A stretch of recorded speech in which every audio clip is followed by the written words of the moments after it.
क्या आपने कभी मानव को खाने वाली रेत देखो, ये रेत इतनी बारीक होती है कि जैसे बालों की तरह नाजुक, लेकिन यह किसी भी जीवित इंसान को पूरी तरह से खा सकती है, उसके शरीर के अवशेष तक नहीं छोड़ती।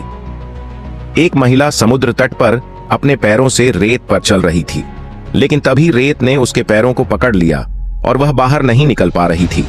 उसने हाथों से रेत को खींचने की कोशिश की, लेकिन उसके हाथ भी रेत में फंस गए। एक पुरुष उसे बचाने के लिए आगे बढ़ा, लेकिन वह भी रेत में फंसकर गिर पड़ा और न हिल सका। बाकी लोग पूरी तरह से हैरान थे और तभी दोनों की चीखें सुनाई दी। महिला अपने पुरुष मित्र को जोर जोर से पुकार रही थी, लेकिन वह पहले ही आधे चेहरे से रेत द्वारा खा लिया गया था। बाकी लोग डर के मारे कुछ नहीं कर पा रहे थे, बस दोनों को रेत द्वारा निगलते हुए देख रहे थे। कल रात यहाँ सब हंसी खुशी का माहौल था। कुछ युवा लोग पार्टी कर रहे थे। दो पुरुष किसी तरह एक बड़ा मांस का टुकड़ा लाए और उसे आग पर सेंकने लगे।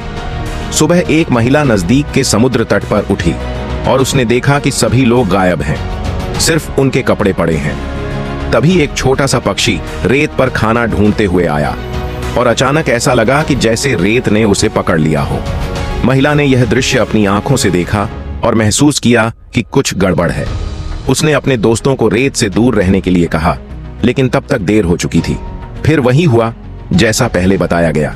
सभी लोग अब कार में बैठे थे, डर के मारे कहीं नहीं जा रहे थे।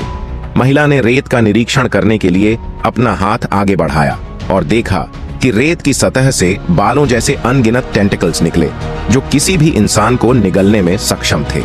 दूसरी तरफ डाजुआंग, एक व्यक्ति, जाग चुका था और वह यह नहीं जान पा रहा था कि वह रात में कितनी शराब पी चुका था, जिससे वह खुद को एक धातु की बाल्टी में पाया। वह अपनी पूरी ताकत से बाल्टी से बाहर निकलने की कोशिश कर रहा था, लेकिन सभी ने उसे बताया कि रेत में कुछ खतरनाक चीजें हैं और कई दोस्तों की मौत हो चुकी है। डाजुआंग इस खबर से शांत हुआ और सब लोग अब इंतजार कर रहे थे कि यह राक्षसी रेत कहीं गायब हो जाएगी। लेकिन समय बीतने के साथ साथ सूरज की गर्मी में वे लोग पानी के बिना परेशान हो रहे थे और उनकी खाने पीने की चीजें भी खत्म हो रही थीं। और तभी अचानक रेत ने कार पर हमला करना शुरू कर दिया।